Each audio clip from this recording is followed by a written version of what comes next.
What if I told you that the difference between people who constantly struggle with decisions and those who seem to effortlessly navigate any challenge isn't intelligence, education, or even experience? The real difference is that some people have trained their brains to think strategically, while others are trapped in reactive thinking patterns that keep them stuck. Every single day you make hundreds of decisions. From the moment you wake up to the time you go to sleep, your brain is constantly processing information, evaluating options, and choosing paths forward. But here's the problem. Most people are making these decisions with an untrained mind. They're using mental shortcuts, falling for cognitive traps, and following emotional impulses instead of logical analysis. The result: poor decisions that compound over time, missed opportunities, and a constant feeling of being one step behind. But what if there was a way to completely rewire how your brain approaches problems? What if you could develop the same type of strategic thinking that allows chess grandmasters to see 20 moves ahead, or that enables successful entrepreneurs to spot opportunities that others miss entirely? That's exactly what we're going to explore today. You're about to discover the hidden science behind strategic thinking. Learn how to identify and eliminate the mental biases that cloud your judgment and master the cognitive tools that will allow you to outsmart virtually any situation you encounter.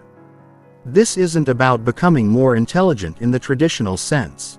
This is about becoming more strategic, more analytical, and more effective in how you process information and make decisions. By the end of this journey, you'll have a completely different relationship with problems and challenges. Instead of feeling overwhelmed or uncertain, you'll approach each situation with confidence, knowing that you have the mental tools to break it down, analyze it thoroughly, and find the optimal solution. Chapter 1: The Foundation of Strategic Intelligence. Most people go through life playing mental checkers while a select few are playing chess. The difference isn't talent or luck. It's approach. Strategic intelligence is the ability to see patterns where others see chaos, to anticipate outcomes before they manifest, and to position yourself advantageously in any situation. But here's what most people misunderstand about strategic thinking. It's not about being naturally smart or having some innate gift for analysis.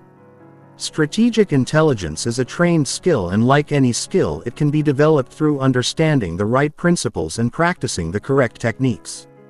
The foundation of strategic intelligence rests on 4 core pillars. The first pillar is systems thinking.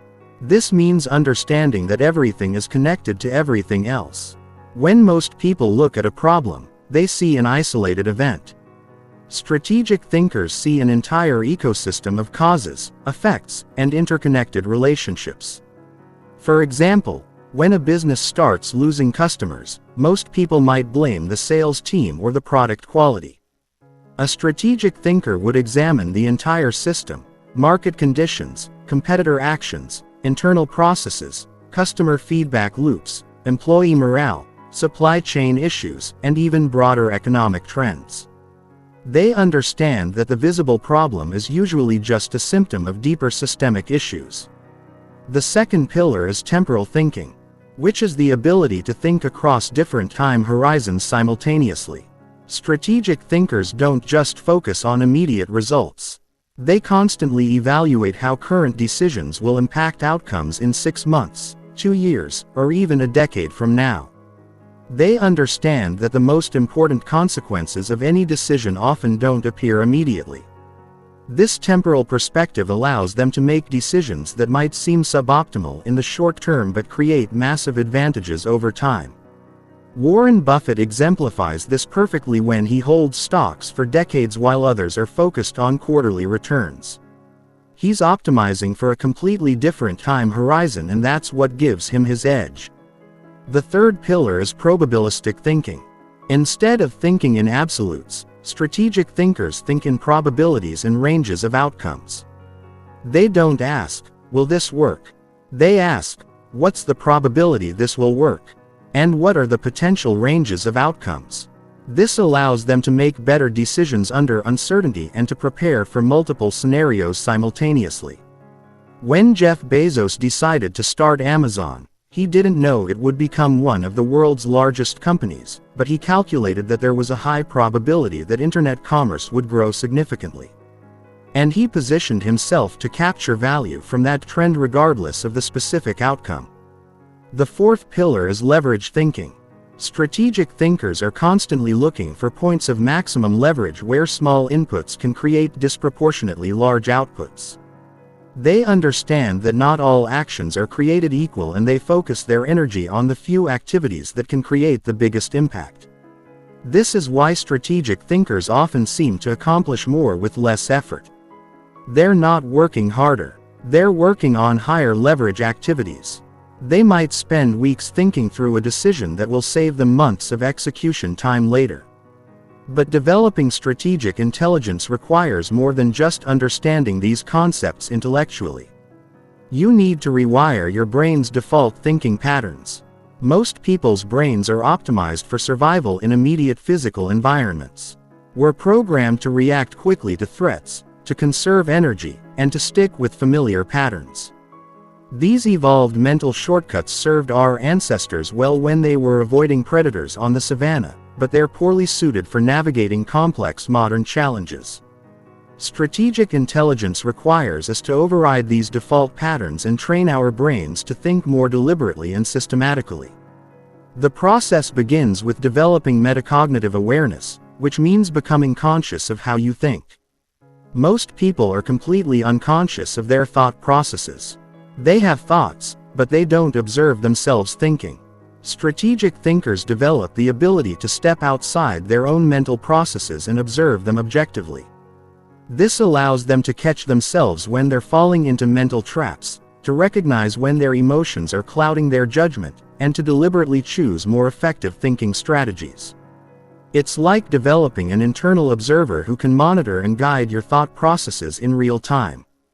The next step is building cognitive flexibility. This is the ability to shift between different thinking modes depending on what the situation requires. Sometimes you need to think analytically and break down complex problems into component parts. Other times you need to think synthetically and see how disparate elements connect into larger patterns. Strategic thinkers develop a toolkit of different thinking approaches and become skilled at selecting the right tool for each situation. They might use systematic analysis for technical problems, creative brainstorming for innovation challenges, and game-theoretic thinking for competitive situations. Finally, strategic intelligence requires developing what psychologists call intellectual humility. This is the recognition that your initial understanding of any situation is likely incomplete or incorrect, and that effective thinking requires constantly updating your beliefs based on new evidence. Most people suffer from overconfidence bias. They believe their first impression is accurate and look for evidence to confirm their initial judgment. Strategic thinkers assume their first impression is probably wrong and actively look for evidence that contradicts their initial assessment. This intellectual humility is what allows strategic thinkers to adapt and improve continuously. They're not attached to being right. They're attached to finding better solutions. They view changing their mind as a sign of intellectual strength, not weakness. When you combine systems thinking, temporal thinking, probabilistic thinking, and leverage thinking with metacognitive awareness, cognitive flexibility, and intellectual humility, you create a foundation for strategic intelligence that can be applied to virtually any domain of life. Chapter 2. Breaking free from mental autopilot. Your brain is designed to be lazy. That might sound harsh, but it's actually a feature, not a bug. The human brain consumes about 20% of your body's total energy despite being only 2% of your body weight. To conserve this precious energy, your brain has evolved to automate as many processes as possible, creating mental shortcuts and habitual patterns that require minimal conscious effort. These mental shortcuts, called heuristics, are incredibly useful for routine tasks. You don't want to consciously analyze every step of walking, driving a familiar route, or brushing your teeth. But the same energy-saving mechanisms that make routine tasks effortless also trap you in autopilot thinking when you encounter complex challenges that require careful analysis. Mental autopilot manifests in several destructive ways. The first is pattern matching without context analysis. When you encounter a new situation, your brain immediately searches for familiar patterns and tries to apply previously successful solutions. This works well when the new situation truly matches previous experiences, but it fails catastrophically when surface similarities mask fundamental differences. For example, many business leaders who succeeded in stable markets fail when conditions become volatile because they keep applying strategies that worked in the past without recognizing that the underlying dynamics have changed. Their pattern matching without updating for new contexts. The second manifestation is emotional hijacking. When you encounter stress, uncertainty, or conflict, primitive parts of your brain designed for physical survival take over from the more sophisticated regions responsible for strategic thinking. Your nervous system floods with stress hormones that impair working memory, reduce cognitive flexibility, and narrow your attention to immediate threats. This is why people often make their worst decisions when the stakes are highest. The pressure of important decisions triggers the exact mental state that's least conducive to good decision-making. Breaking free from autopilot requires learning to recognize these emotional hijacking episodes and developing techniques to restore clear thinking. The third manifestation is cognitive conservatism, which is the tendency to stick with familiar approaches even when they're no longer optimal. Your brain treats new approaches as risky because they require energy and attention, while familiar approaches feel safe because they've been successful before. This bias toward the familiar keeps people trapped in suboptimal patterns long after better alternatives become available. It's why organizations often resist innovation, why individuals stay in unsatisfying situations, and why entire industries can be disrupted by outsiders who aren't constrained by traditional thinking. Breaking free from mental autopilot requires developing what neuroscientists call cognitive control. This is your ability to consciously direct your attention, override automatic responses, and choose more deliberate thinking strategies. Think of it as developing a mental override system that can take control when your default patterns aren't serving you. The first step in developing cognitive control is creating trigger recognition systems. These are mental alerts that help you recognize when you're operating on autopilot and need to shift into more deliberate thinking. Some common triggers include feeling stuck on a problem, experiencing strong emotional reactions, noticing that you're applying familiar solutions without analysis, or realizing that you're avoiding difficult decisions when you notice these triggers. The next step is implementing what psychologists call cognitive debiasing techniques. These are specific mental exercises designed to counteract your brain's automatic shortcuts and restore clear thinking. One powerful technique is the outside view method. When you're analyzing a situation, instead of focusing on the specific details that make your situation feel unique, you step back and ask, what typically happens in situations like this? This forces you to consider base rates and statistical patterns rather than getting lost in the details that make your situation feel special. Another essential technique is prospective hindsight, also known as the primordium. Instead of trying to predict what will go right, you imagine that your plan has failed spectacularly and work backward to identify what could have caused the failure. This technique is remarkably effective at revealing blind spots and potential problems that normal planning processes miss. A third critical technique is consider the opposite.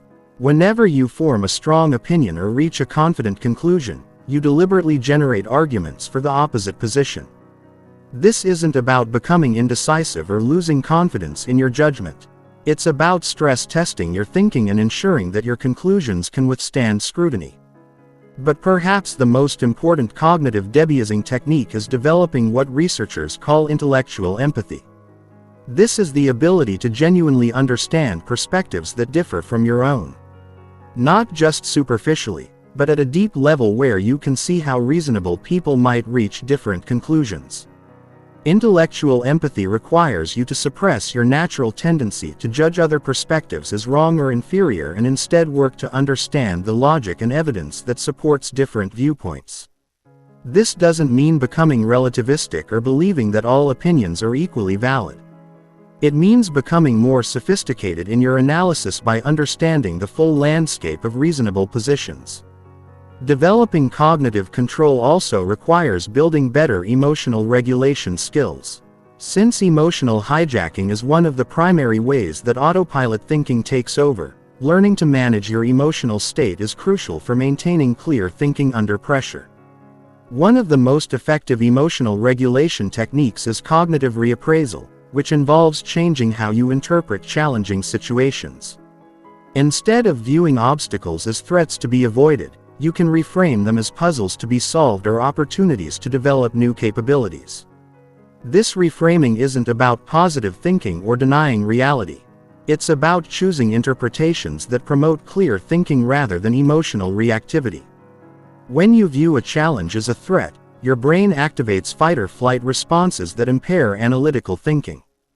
When you view the same challenge as an interesting problem, your brain activates curiosity and exploration systems that enhance cognitive performance. Another powerful emotional regulation technique is temporal distancing. When you're experiencing strong emotions about a situation, you ask yourself how you'll feel about this situation in 10 years or how someone from a different culture or time period might view it. This perspective shift helps reduce emotional intensity and restore analytical thinking. The goal isn't to eliminate emotions from decision entirely. Emotions provide valuable information about your values, preferences, and intuitive assessments. The goal is to prevent emotions from overwhelming your analytical capabilities so that you can integrate emotional and rational information effectively. Breaking free from mental autopilot is an ongoing process, not a one-time achievement. Your brain will always have a tendency to revert to automatic patterns, especially under stress or time pressure. The key is developing the awareness to recognize when you're operating on autopilot and the tools to shift into more deliberate thinking when the situation requires it. Chapter 3. Recognizing and defeating cognitive biases. Your brain lies to you constantly, and it does so in predictable ways. These lies aren't intentional deceptions. They're systematic errors in thinking called cognitive biases. Understanding these biases is crucial because they don't just affect other people's thinking, they affect your thinking, too. And they're often strongest precisely when you think you're being most rational. Cognitive biases exist because your brain is trying to solve an impossible problem, making sense of an infinitely complex world with limited time, attention, and processing power. To handle this challenge, your brain has developed shortcuts that work reasonably well in many situations, but fail systematically in others. The first major category of cognitive biases involves how you process information. Confirmation bias is perhaps the most dangerous of these. Once you form an initial opinion about something, your brain automatically filters new information to support that opinion while ignoring or dismissing contradictory evidence. This happens even when you're consciously trying to be objective. Your brain literally doesn't see information that contradicts your existing beliefs, or it interprets ambiguous information in ways that support your preconceptions. This is why intelligent, well-educated people can hold completely contradictory views about the same facts. Confirmation bias is particularly destructive because it creates the illusion of validation. The more you research a topic, the more evidence you find for your initial position, which makes you increasingly confident that you're right. You don't realize that you're only seeing evidence that supports your view because your brain is filtering out everything else. Closely related to confirmation bias is the availability heuristic, which causes you to judge the probability of events based on how easily you can remember examples. If you can quickly recall instances of something happening, your brain assumes it happens frequently. If you can't easily remember examples, your brain assumes it's rare. This leads to systematic distortions in risk assessment. People overestimate the danger of dramatic but rare events like plane crashes or terrorist attacks because these events are highly memorable and frequently reported in media. Meanwhile, they underestimate the risk of common but mundane dangers like heart disease or car accidents because these don't create vivid memorable impressions. The availability heuristic also affects how you evaluate your own performance and potential. If you can easily remember your failures, you'll underestimate your abilities. If you can easily remember your successes, you'll overestimate them. Your self-assessment becomes a function of memory accessibility rather than actual performance patterns. Another critical information processing bias is anchoring, which occurs when the first piece of information you encounter about a topic disproportionately influences all subsequent judgments. Even when you know that initial information is irrelevant or unreliable, it still affects your thinking. Anchoring explains why negotiation tactics like making extreme initial offers are so effective, why first impressions are so powerful, and why it's so difficult to update your opinions. Even when you encounter compelling contradictory evidence, your brain treats the first information as a reference point and then makes adjustments from there. But these adjustments are typically insufficient. The second major category of cognitive biases involves how you make predictions and assess probabilities. The planning fallacy causes you to systematically underestimate how long projects will take and overestimate how likely you are to achieve optimistic outcomes. This happens even when you have extensive experience with similar projects that took longer than expected. The planning fallacy occurs because when you're making predictions about your own projects, you focus on the specific plan you've developed and imagine everything going according to that plan. You don't adequately consider the reference class of similar projects and their actual outcomes. Nor do you sufficiently account for unexpected complications and delays. This bias affects everything from personal goal setting to major business and government projects. It's why software development projects routinely exceed their timelines, why construction projects go over budget, and why people consistently fail to achieve their personal improvement goals on the timelines they set. Related to the planning fallacy is overconfidence bias, which causes you to overestimate the accuracy of your judgments and predictions. When asked to provide confidence intervals for estimates, most people provide ranges that are far too narrow. Events that they think have a 5% chance of occurring actually happen about 20 to 30% of the time. Overconfidence bias is particularly dangerous for complex decisions because it prevents you from adequately preparing for scenarios where your primary plan doesn't work. If you're overconfident about your predictions, you won't invest enough effort in contingency planning or risk management. The third major category involves social and motivational biases. Self-serving bias causes you to interpret information in ways that support your self-image and interests. When good things happen to you, you attribute them to your skill and effort. When bad things happen, you attribute them to external factors beyond your control. This bias extends beyond personal outcomes to affect how you evaluate ideas, opportunities, and other people. You're more likely to believe information that makes you look good or supports positions you've already taken publicly. You're more likely to dismiss information that threatens your status or requires you to admit mistakes. Attribution bias affects how you interpret other people's behavior. When someone else makes a mistake, you're likely to attribute it to their character flaws or incompetence. When you make the same mistake, you're likely to attribute it to external circumstances or bad luck. This asymmetry and attribution makes it difficult to learn from others' experiences or to evaluate your own performance accurately. Perhaps the most insidious cognitive bias is the bias blind spot, which is your tendency to recognize cognitive biases in other people while remaining blind to the same biases in your own thinking. The more you learn about cognitive biases, the more confident you become that you can avoid them. But this confidence is largely misplaced. Studies consistently show that even people with extensive training in cognitive biases continue to fall victim to them in their own decision-making. Knowledge of biases provides some protection, but it's not sufficient. You need specific techniques and systems to counteract these biases consistently.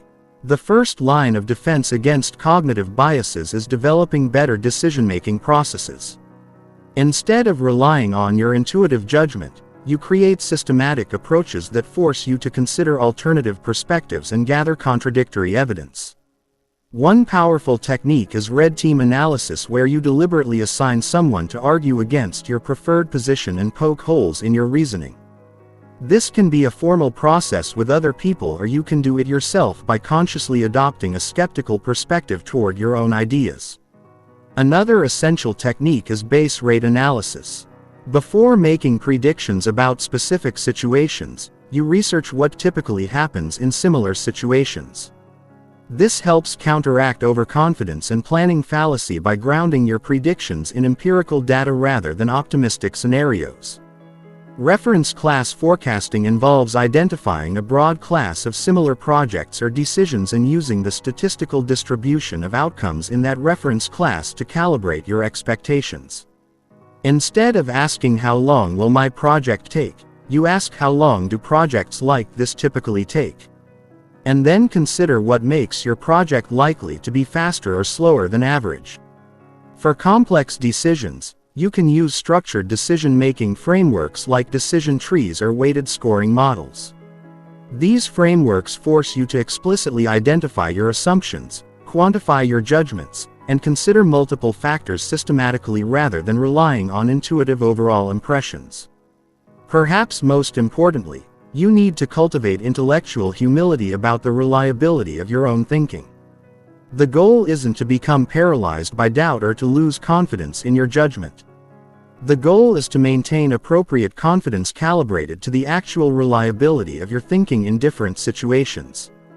This means being highly confident about things you truly know well while maintaining much more uncertainty about complex, novel, or emotionally charged situations where cognitive biases are most likely to affect your thinking.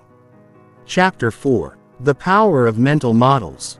Mental models are perhaps the most powerful tools in strategic thinking. Yet, most people go through life using only a handful of these cognitive frameworks without even realizing it. A mental model is essentially a simplified representation of how something works. It's a thinking tool that helps you understand, predict, and navigate complex situations by providing structure for your analysis.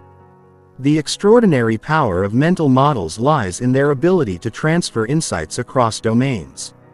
When you truly understand a mental model, you can apply it to situations far beyond where you originally learned it. This is why polymaths and strategic thinkers often seem to have insights that specialists miss. They're applying mental models from different fields to illuminate new aspects of problems.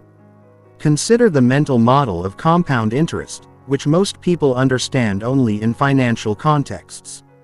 But compound interest applies to any situation where small consistent actions create exponential results over time. Learning compounds when you build knowledge on previous knowledge. Relationships compound when trust builds on previous positive interactions. Skills compound when new capabilities build on existing foundations. Understanding compound interest as a general mental model helps you recognize these patterns across all areas of life and make better decisions about where to invest your time and attention. You start looking for opportunities to create compound effects rather than just linear improvements. The first category of essential mental models involves understanding systems and feedback loops. The most fundamental of these is the concept of feedback loops themselves. A feedback loop occurs when the outputs of a system are routed back as inputs, creating a loop of cause and effect. Positive feedback loops amplify changes, creating exponential growth or decline. When a company's success allows it to attract better talent, which leads to better products, which leads to more success, that's a positive feedback loop. When a person's lack of confidence leads to poor performance, which leads to more self-doubt, which leads to worse performance, that's also a positive feedback loop. But in a destructive direction. Negative feedback loops create stability by counteracting changes. When you feel cold, you shiver to generate heat, which warms you up, which reduces the shivering. When a market price gets too high, demand decreases, which causes the price to fall back down. Understanding feedback loops helps you identify why some problems persist despite your efforts to solve them. Why some strategies create unexpectedly dramatic results and how to design interventions that work with natural system dynamics rather than against them.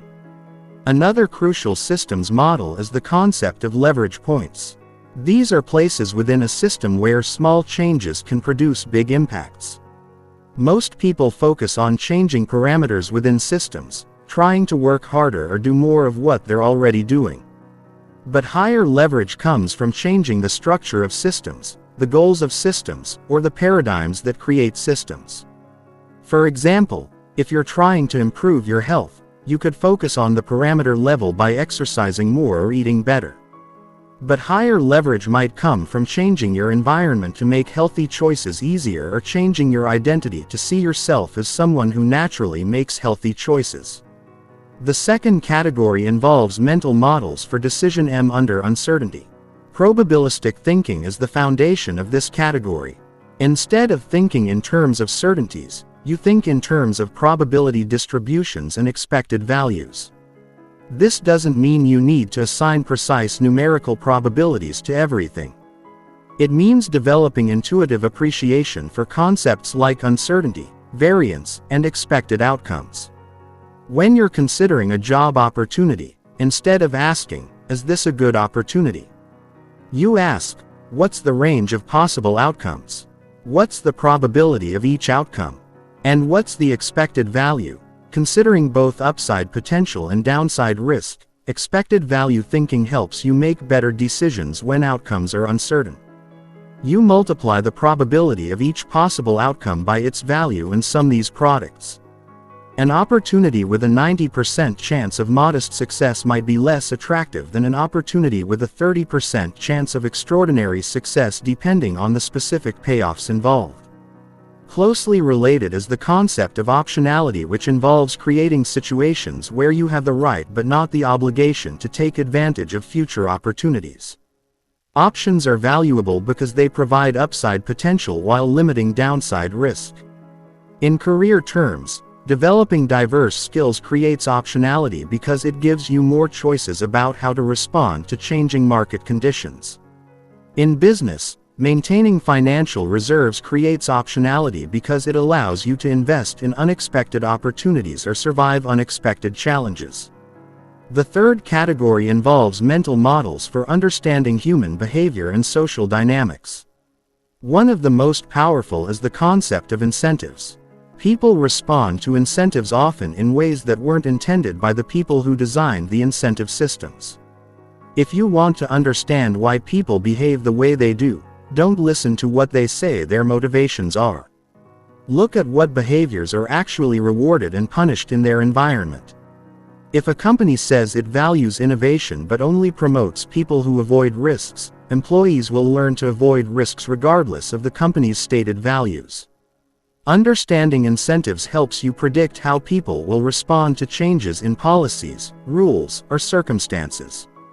It also helps you design better systems by ensuring that the incentives align with the outcomes you actually want. Another crucial behavioral model is the concept of social proof. People use other people's behavior as a guide for their own behavior. Especially in uncertain situations when you're not sure what to do, you look around to see what others are doing and follow their lead. Social proof explains why fashions spread, why financial bubbles form, and why bystander effects occur. It also explains why testimonials are so powerful in marketing and why creating visible examples of desired behavior is often more effective than just telling people what to do. The fourth category involves mental models for learning and adaptation. The concept of first principles thinking involves breaking down complex problems into their most fundamental components and reasoning up from there. Rather than reasoning by analogy or convention, most thinking is reasoning by analogy. You encounter a new situation and ask, "What does this remind me of?" Then you apply solutions that worked in the analogous situation. This works well when the analogy is accurate, but it fails when surface similarities mask fundamental differences. First principles thinking requires you to ask what are the basic laws and constraints that govern this situation rather than what has worked in similar situations. This approach often reveals possibilities that analogical thinking misses because it's not constrained by existing solutions.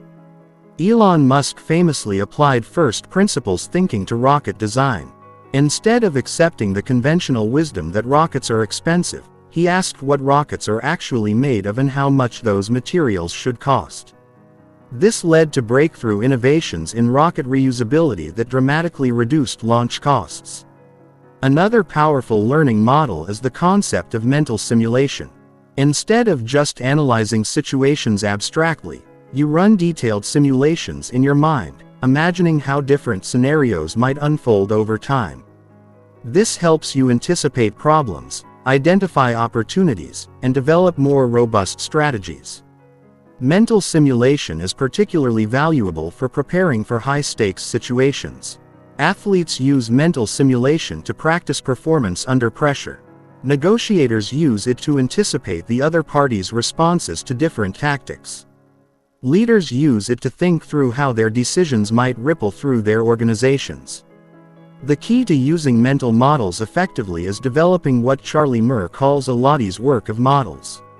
No single mental model is sufficient for understanding complex situations. You need multiple models that complement and reinforce each other.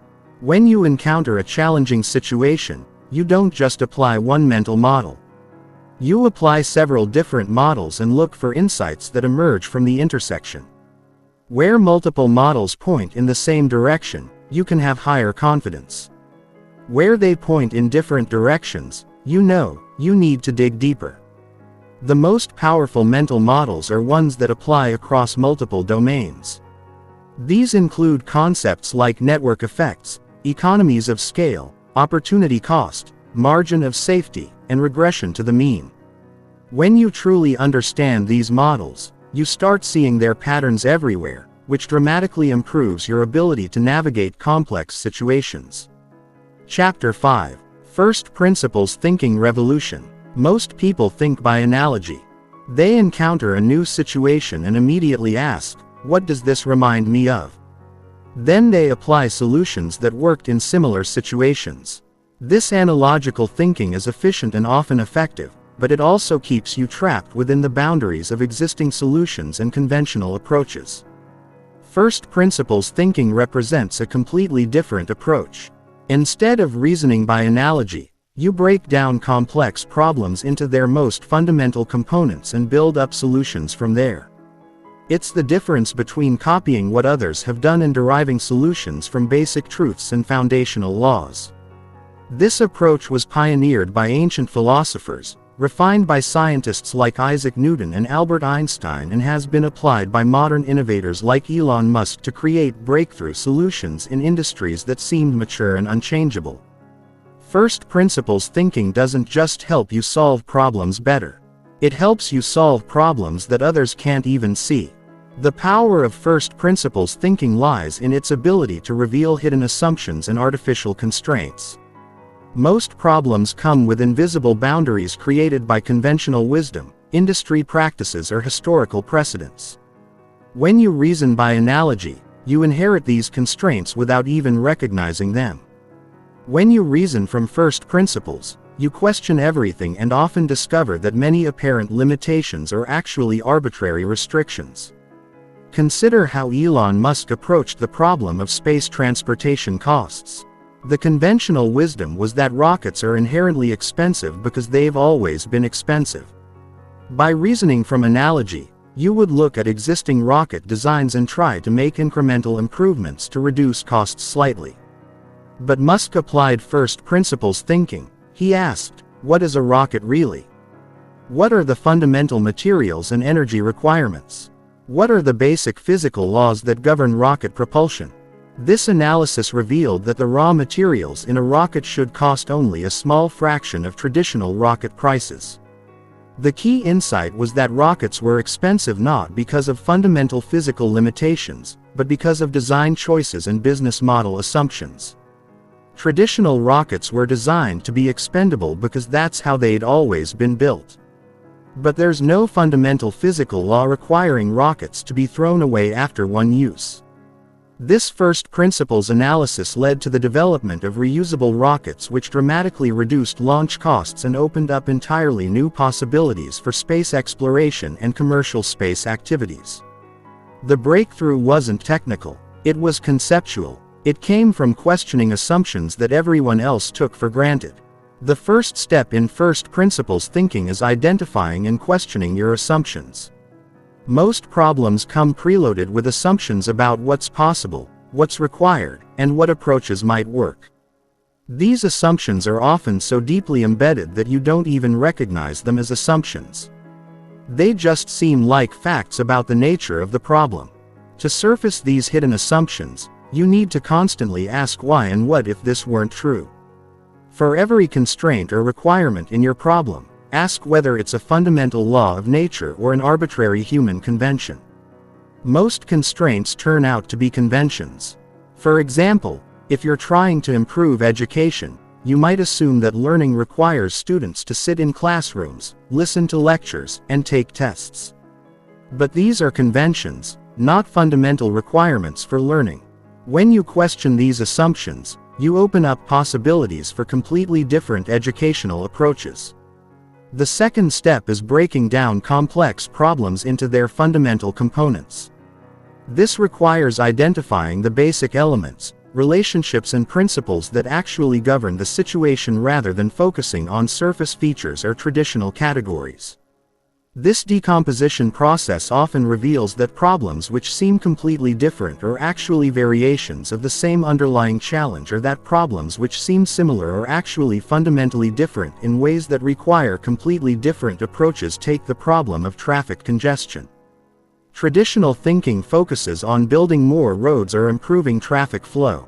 But first principles analysis might reveal that the fundamental issue is the inefficient use of space and time in transportation systems.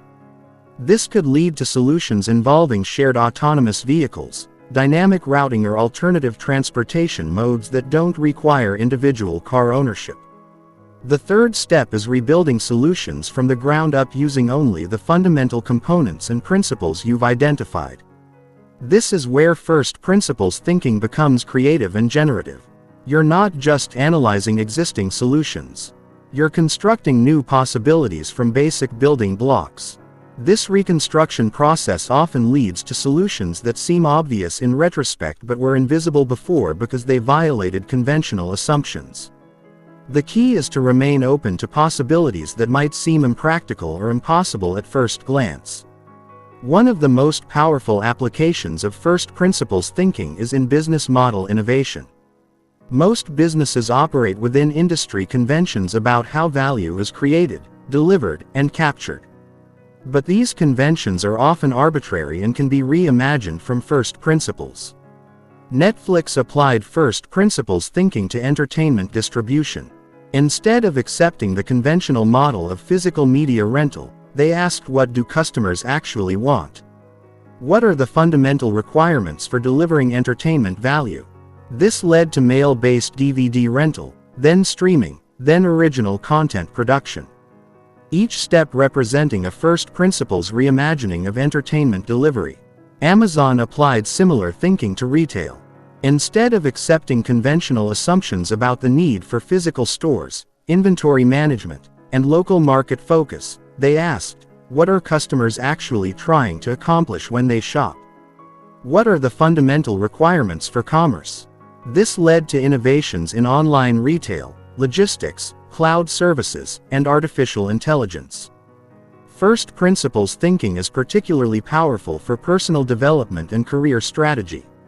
Most people make career decisions based on conventional paths and social expectations. They choose majors based on what seems practical, take jobs based on what's available, and develop skills based on what employers currently value. But first principles career thinking asks different questions. What problems do I find genuinely interesting and important? What are my fundamental strengths and energy sources? What types of value creation align with who I am at a deep level? What would I work on if conventional career constraints didn't exist?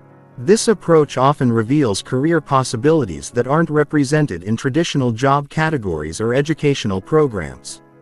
It might lead you to create entirely new roles, combine skills from different fields in novel ways, or build businesses around problems that others haven't recognized yet. First principles thinking also transforms how you approach personal challenges and life decisions. Instead of accepting conventional wisdom about relationships, health, productivity, or happiness, you can examine these areas from fundamental principles for health. Instead of following the latest diet trends, you might ask, what does my body actually need to function optimally? What are the fundamental principles of human metabolism, sleep, stress management, and physical conditioning? This could lead to highly personalized approaches that work better than generic solutions for productivity. Instead of adopting popular productivity systems, you might ask, what am I actually trying to accomplish? What are the fundamental requirements for sustained creative work? How does my brain actually work? And what conditions optimize my performance? This might lead to customized approaches that fit your specific situation better than one-size-fits-all methodologies. However, first principles thinking isn't always the right approach. It requires significant time and mental energy, and it's not necessary for every decision. You should use first principles thinking for important complex or novel situations where conventional approaches aren't working, or where breakthrough solutions could create significant value for routine decisions or well-understood problems. Analogical thinking is often more efficient and appropriate. The key is knowing when to apply which approach and having the cognitive flexibility to shift between different thinking modes as situations require. First principles thinking also requires intellectual courage. When you question fundamental assumptions and propose solutions that violate conventional wisdom, you'll often face skepticism and resistance. People are comfortable with familiar approaches even when they're not working well. This resistance isn't just external, it's internal, too. Your own brain will resist first principles thinking because it requires more effort and creates more uncertainty than analogical thinking. You'll need to develop tolerance for ambiguity and confidence in your ability to reason through complex problems from scratch. The ultimate goal of first principles thinking isn't to reject all conventional wisdom or to reinvent everything from scratch. It's to develop the ability to distinguish between fundamental truths and arbitrary conventions so you can leverage what actually works while remaining free to innovate where innovation is needed. When you master first principles thinking, you develop what could be called conceptual independence. You're no longer limited by other people's assumptions about what's possible or necessary. You can see problems clearly and construct solutions that fit the actual requirements of situations rather than the inherited assumptions about how things should be done. This conceptual independence is one of the most valuable capabilities you can develop in a rapidly changing world where many conventional approaches are becoming obsolete and new challenges require fresh thinking approaches. Chapter 6. Mastering Decision-Making Under Pressure. The quality of your life is determined by the quality of your decisions. But most people make their worst decisions precisely when the stakes are highest. When pressure mounts, deadlines loom, or conflicts arise. The cognitive systems responsible for strategic thinking get hijacked by primitive survival mechanisms designed for physical threats, not complex modern challenges. Understanding how pressure affects your brain is the first step in maintaining decision-making quality under stress. When you perceive a threat or urgent deadline, your nervous system releases stress hormones like cortisol and adrenaline. These chemicals narrow your attention, impair working memory, and shift your brain into reactive mode rather than reflective mode. This stress response was adaptive when our ancestors faced immediate physical dangers. But it's counterproductive for modern challenges that require careful analysis and creative problem solving. The same physiological state that helps you run from a predator will sabotage your ability to navigate a complex negotiation or make a strategic business decision. The first technique for maintaining decision quality under pressure is stress inoculation.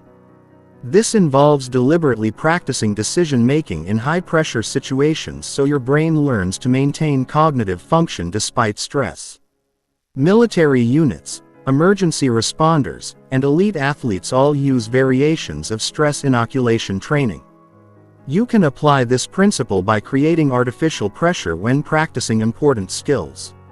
If you need to give presentations under pressure, practice your presentations while doing physical exercise or under time constraints. If you need to make financial decisions under stress, Practice with simulated scenarios that include emotional pressure and time limits. The key is gradually increasing the pressure in controlled environments so your brain develops the neural pathways needed to maintain cognitive function under stress. This isn't about becoming immune to stress. It's about training your brain to access analytical thinking even when your nervous system is activated. Another crucial technique is implementing decision-making protocols. These are predetermined frameworks that guide your thinking process when your natural cognitive abilities are compromised by pressure. Having a systematic approach reduces the cognitive load of deciding how to think about a problem, allowing you to focus your limited mental resources on the actual analysis. One powerful protocol is the OODA loop developed by military strategist John Boyd. OODA stands for Observe, Orient, Decide, and Act under pressure. You systematically observe the situation. Orient yourself by understanding the context and your objectives. Decide on a course of action and act decisively while remaining ready to restart the cycle as conditions change. This framework prevents you from rushing into action without adequate analysis while also preventing you from getting stuck in analysis paralysis. It provides structure for thinking under pressure while maintaining the flexibility to adapt as situations evolve. For complex decisions under pressure, use the rapid decision-making matrix. List your main options. Identify the 3 most important criteria for evaluating those options and quickly score each option on each criterion. This forces you to be explicit about your priorities and provides a structured way to compare alternatives even when you don't have time for exhaustive analysis. The matrix prevents you from being overwhelmed by complexity while ensuring that you consider multiple factors rather than making decisions based on the most salient or emotionally compelling single factor. Temporal thinking becomes especially important under pressure. When you feel rushed, your natural tendency is to focus entirely on immediate consequences while ignoring long-term implications. This leads to decisions that solve immediate problems but create bigger problems later. Counter this by implementing the 10-10-10 rule.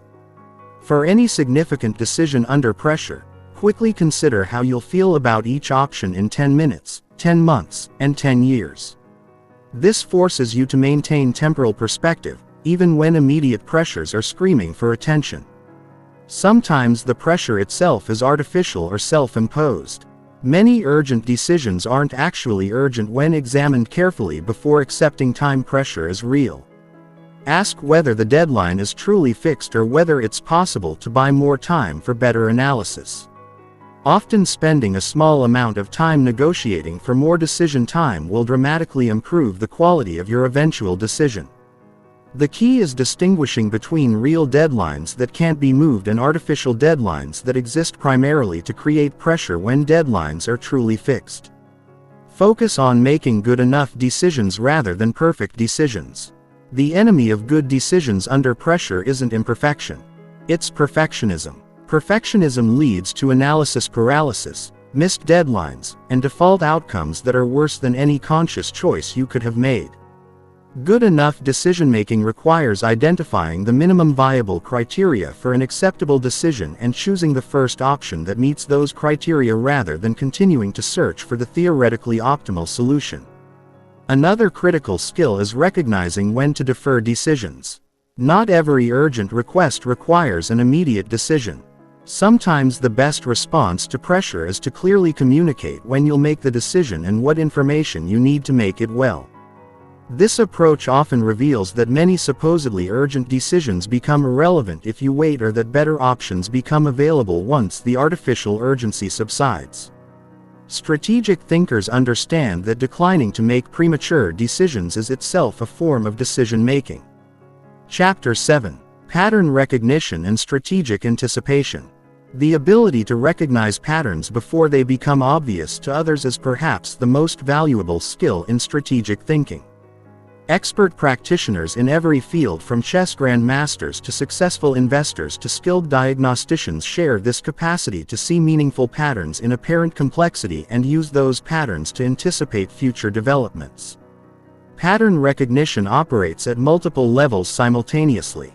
At the surface level, You notice recurring sequences of events, similar configurations of factors or familiar dynamics playing out in new contexts. At deeper levels, you recognize the underlying structures, incentives, and forces that generate these surface patterns. The most powerful pattern recognition combines both specific domain expertise and general principles that transfer across different areas. When you understand both the particular patterns of your specific field and the universal patterns that appear everywhere, you develop what could be called meta-pattern recognition. The ability to see patterns in how patterns form and evolve. Developing pattern recognition begins with systematic observation and memory cultivation. Most people observe their environment passively, noticing only what directly affects them or what's obviously dramatic.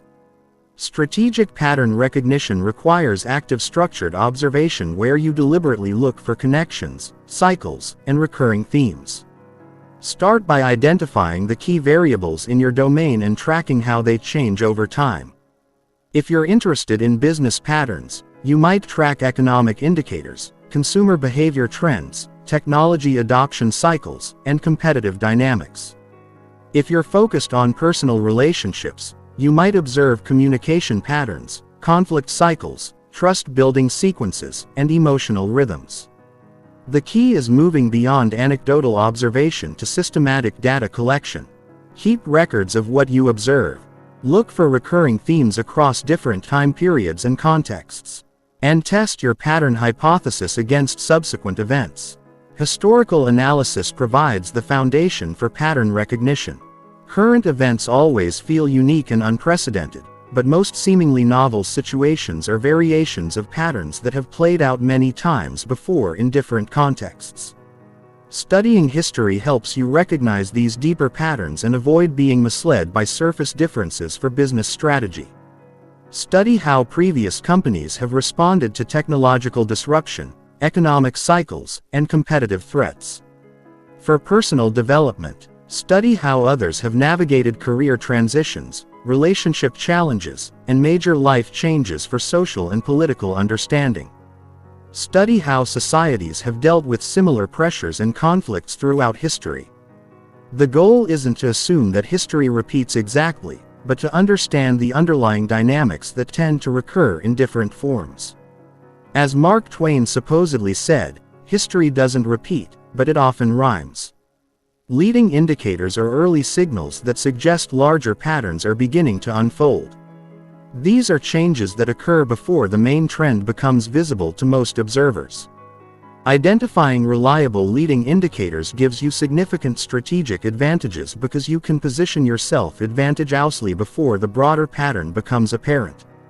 In economic contexts, leading indicators might include changes in credit conditions, early shifts in consumer sentiment, or emerging technologies that could disrupt existing business models.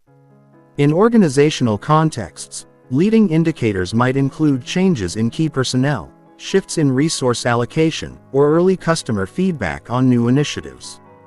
The challenge with leading indicators is distinguishing meaningful signals from random noise. Not every early change represents the beginning of a larger pattern. Developing reliable pattern recognition requires calibrating your sensitivity to avoid both missing important signals and being distracted by false alarms. Scenario planning enhances pattern recognition by forcing you to think through how different combinations of factors might interact to create various future outcomes. Instead of trying to predict one specific future, you develop multiple plausible scenarios and identify the early warning signs that would suggest each scenario is becoming more likely. This approach helps you recognize patterns as they're emerging rather than only after they're fully established. You become more sensitive to early signals because you've already thought through what those signals might indicate. For each scenario, identify the key variables that would drive that outcome and the early indicators that would suggest those variables are changing in the predicted direction. Then monitor those indicators systematically and update your scenario probabilities as new information becomes available. Cross-domain pattern recognition involves identifying structural similarities between apparently different fields. The same underlying patterns often appear in business, biology, psychology, physics, and social systems. When you recognize these cross-domain patterns, you can transfer insights from areas where patterns are well understood to areas where they're just beginning to emerge. For example, network effects appear in technology platforms, social movements, ecosystem development, and immune system responses. Understanding how network effects work in one domain helps you recognize and anticipate them in other domains. Viral spread patterns appear in infectious diseases, social media content, innovation adoption, and financial contagion. The mathematical models that describe viral spread in epidemiology can provide insights into how ideas, technologies, or market panics might spread through social and economic networks. Anti-fragility patterns appear in biological systems, technological development, and organizational design. Systems that become stronger under stress rather than merely surviving it. Recognizing antifragile patterns helps you design strategies that benefit from uncertainty and volatility rather than just defending against them. Cycle recognition is particularly valuable for timing decisions and managing resources. Many patterns are cyclical, repeating with relatively predictable rhythms.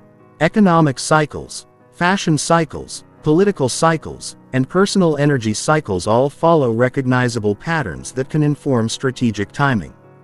The key insight about cycles is that their emotional and psychological components are often more predictable than their specific technical details. Even when you can't predict exactly when a market cycle will turn, you can often recognize when sentiment has reached unsustainable extremes that typically precede reversals. Pattern degradation is equally important to recognize. Patterns that have been reliable in the past don't necessarily remain reliable forever. Changes in underlying conditions can make previously predictive patterns less useful, or even misleading. Technology disruption often works by breaking patterns that seemed permanent. The rise of digital photography eliminated patterns that had governed the film industry for decades. Social media transformed communication patterns that had been stable for generations. Stay alert for signs that your recognized patterns might be losing their predictive power. When established patterns start producing unexpected results, it's often a signal that underlying conditions have changed and new patterns are emerging. Chapter 8. Advanced Problem Decomposition Techniques. Complex problems often feel overwhelming because your brain perceives them as single massive challenges rather than collections of smaller manageable components. Advanced problem decomposition transforms seemingly impossible challenges into systematic workflows where each component can be understood, analyzed, and addressed individually. The fundamental insight behind effective decomposition is that complexity is often an illusion created by interconnection rather than inherent difficulty. Most complex problems consist of multiple simple problems that interact with each other. When you try to solve everything simultaneously, the interactions create confusion and paralysis. When you decompose effectively, you can address each component systematically while managing the interactions explicitly. Structural decomposition begins by identifying the core components of your problem and understanding how they relate to each other. This requires moving beyond surface descriptions to understand the underlying architecture of the challenge you're facing. Start by asking what are the main subsystems or categories within this problem. For a business challenge, these might be market factors, internal capabilities, competitive dynamics, regulatory constraints, and financial requirements. For a personal challenge, these might be skills, gaps, resource limitations, emotional barriers, time constraints, and relationship factors. Once you've identified the main components, map the relationships between them. Which components influence which others? Where are the feedback loops? Which relationships are causal versus correlational? This relationship mapping often reveals that what seemed like one complex problem is actually several simpler problems with well-defined interaction patterns. Functional decomposition focuses on breaking down problems by the different functions or processes involved. Instead of asking what the problem consists of, you ask what needs to happen to solve it. This approach is particularly powerful for operational challenges where you need to design or improve complex workflows. For each major function, Identify the inputs required, the transformation that needs to occur, and the outputs that should result.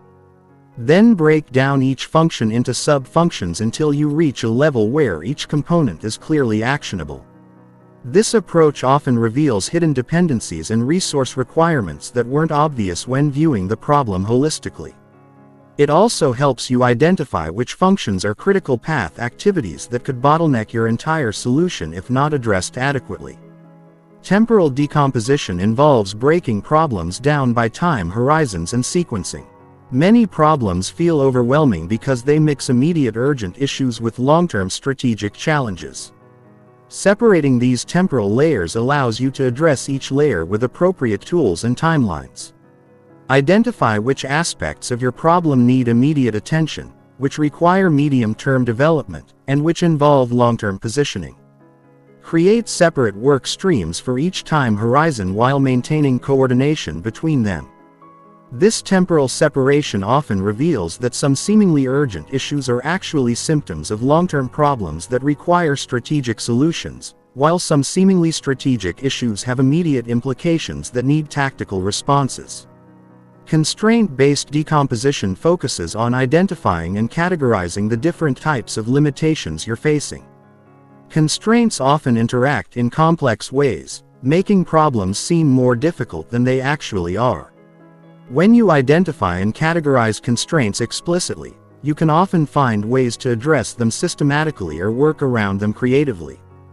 Theory of constraints analysis helps you identify which constraint is currently limiting your progress most severely. Once you address the primary constraint, a different constraint typically becomes the limiting factor. This approach prevents you from wasting effort on improvements that won't actually increase your overall performance. Some constraints are immutable facts of nature or law that you must accept and work around.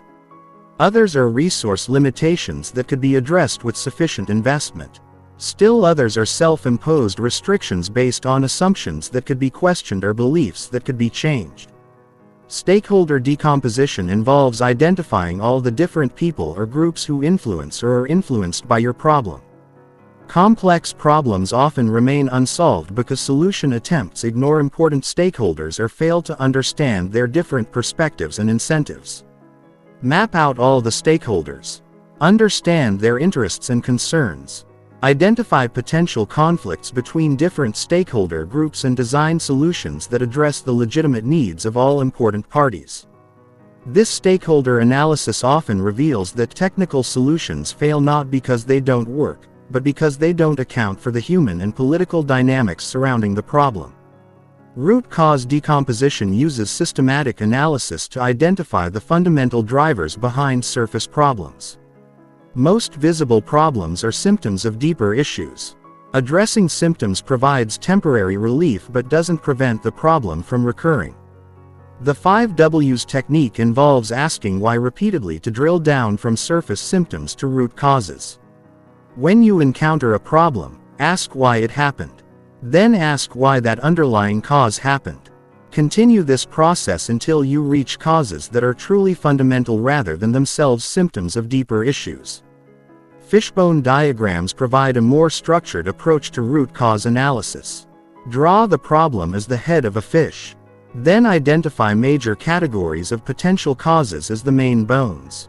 For each category, identify specific potential causes as smaller bones. This visual approach helps ensure you consider all potential cause categories rather than focusing only on the most obvious possibilities. Dependency decomposition focuses on understanding how different elements of your problem depend on each other. Some components can be addressed independently while others require specific sequencing or coordination. Create a dependency map showing which problem components must be completed before others can begin, which can be worked on in parallel, and which have complex interdependencies that require careful coordination. This dependency analysis often reveals that problems which seem to require simultaneous progress on all fronts actually have logical sequences where early progress creates the foundation for later breakthroughs. Value chain decomposition breaks problems down according to the sequence of value-creating activities involved. This approach is particularly useful for business problems, but can be applied to any situation where you're trying to create value or achieve outcomes through a series of connected activities. Map out each step in your value creation process. Identify where value is currently being created or destroyed. Look for bottlenecks or inefficiencies in the chain and design improvements that optimize the entire system rather than just individual components. Chapter 9. Emotional Intelligence in Strategic Thinking. Strategic thinking isn't purely rational. Emotions provide crucial information about values, priorities, and potential outcomes that purely logical analysis might miss. The key is learning to integrate emotional intelligence with analytical thinking rather than viewing them as opposing forces. Emotional intelligence in strategic contexts involves four main capabilities: emotional awareness, emotional regulation, social awareness, and relationship management. Each of these capabilities enhances your ability to think strategically by providing additional sources of information and influence. Emotional awareness begins with recognizing your own emotional responses to different situations and understanding what those emotions are telling you. Emotions aren't just random internal weather. They're information processing systems that evaluate situations according to your deep values and past experiences. Fear often signals potential threats or risks that your analytical mind might have overlooked. Excitement might indicate opportunities that align with your core motivations. Frustration might reveal conflicts between your current approach and your underlying values or goals. The key is learning to decode these emotional signals rather than either ignoring them or being controlled by them. When you notice strong emotional reactions to strategic decisions, pause and ask what information these emotions might be providing about the situation. Sometimes emotional reactions reveal unstated assumptions or hidden concerns that need to be addressed explicitly. Other times they indicate value conflicts that require conscious resolution. Occasionally they signal pattern recognition happening below conscious awareness that deserves further analytical investigation. Emotional regulation in strategic contexts doesn't mean suppressing emotions or making purely rational decisions. It means managing your emotional state so that emotions inform your thinking without overwhelming your analytical capabilities. When facing high-stakes decisions, your emotional state affects your cognitive abilities, risk assessment, creativity, and ability to consider multiple perspectives.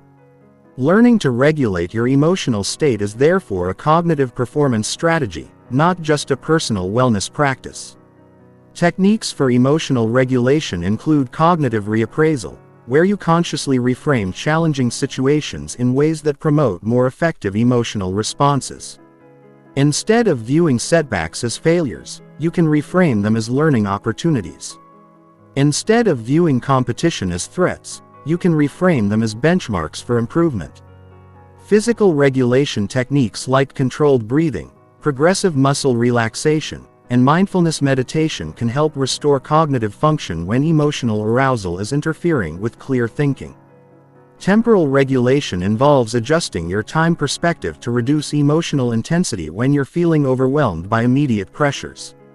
Expanding your time horizon to consider how current challenges fit into longer-term patterns can reduce emotional reactivity and restore strategic perspective. Social awareness involves reading the emotional states and motivations of other people involved in your strategic situation. Other people's emotions provide valuable information about their priorities, concerns, and likely responses to different approaches. This social emotional intelligence helps you predict how others will respond to your strategic initiatives. Identify potential sources of resistance or support and design approaches that work with human psychology rather than against it. Pay attention to incongruence between what people say and how they feel.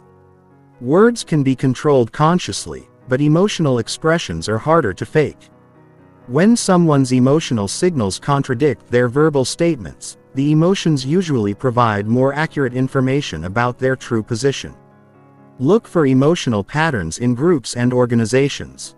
Collective emotions like excitement, anxiety, confidence, or resignation affect how groups process information and make decisions. Understanding these collective emotional states helps you time initiatives appropriately and frame communications effectively. Relationship management involves using emotional intelligence to influence and coordinate with others in pursuit of strategic objectives. This isn't manipulation. It's skillful communication that acknowledges the emotional dimensions of human interaction.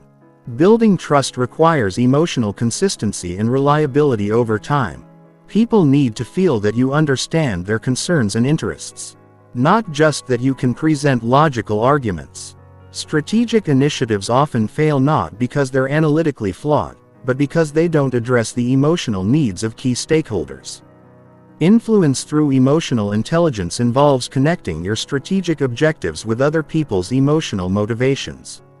Instead of just presenting logical reasons why people should support your approach, help them see how your approach serves their emotional needs for security, recognition, growth, or contribution. Conflict resolution often requires addressing emotional dynamics before logical negotiations can be productive. When people feel misunderstood or disrespected, they're unlikely to engage in good thing opportunities. Situations that generate intense emotions usually involve important values. Unexpected outcomes are conflicts between different mental models. Instead of just moving past emotionally charged experiences, use them as learning laboratories. What triggered the strong emotions? What values or expectations were involved? What does this reveal about your assumptions or blind spots? How might you approach similar situations differently in the future?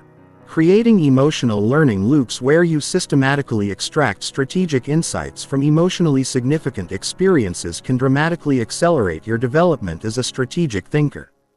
Intuition deserves special attention in strategic thinking. Intuitive judgments aren't magical. They're rapid processing of complex patterns by unconscious mental systems.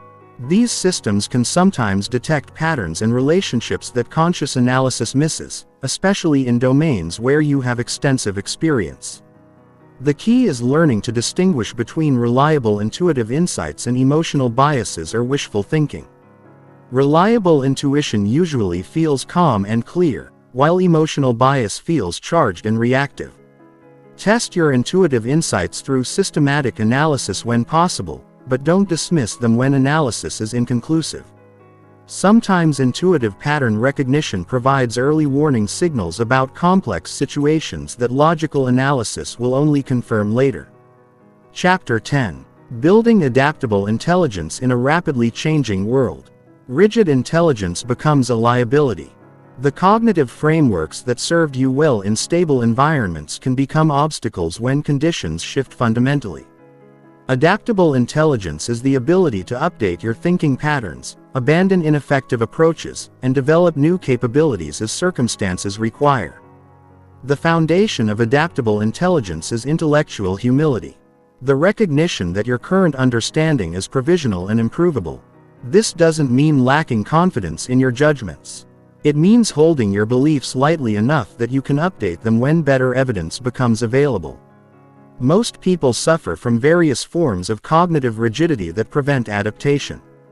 Confirmation bias causes you to seek information that supports your existing beliefs while ignoring contradictory evidence. Sunk cost fallacy causes you to persist with failing approaches because you've already invested effort in them.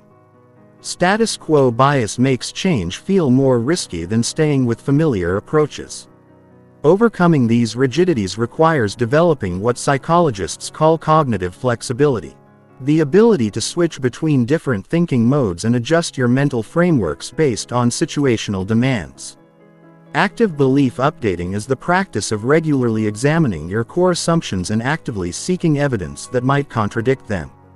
Most people only update their beliefs when contradictory evidence becomes overwhelming. Adaptable thinkers update continuously based on small signals and weak evidence. This doesn't mean being wishy-washy or constantly changing your mind. It means maintaining appropriate uncertainty calibrated to the strength of your evidence and the stability of the underlying conditions. Implement regular belief audits where you explicitly examine your assumptions about important areas of your life or work. Ask yourself, what evidence originally convinced me of this belief? What evidence would convince me that this belief might be wrong? Have I actively looked for such evidence recently? For beliefs that significantly influence your decisions, actively seek out intelligent people who disagree with you and genuinely try to understand their reasoning. This isn't about being convinced by every contrary argument, but about ensuring that your beliefs can withstand informed scrutiny. Mental model diversification involves developing multiple frameworks for understanding the same phenomena. Just as financial diversification reduces investment risk, cognitive diversification reduces the risk of being blindsided by changes that your primary mental models don't anticipate. Study how different disciplines approach similar problems. Economists, psychologists, biologists, physicists, and historians often have completely different frameworks for understanding complex systems.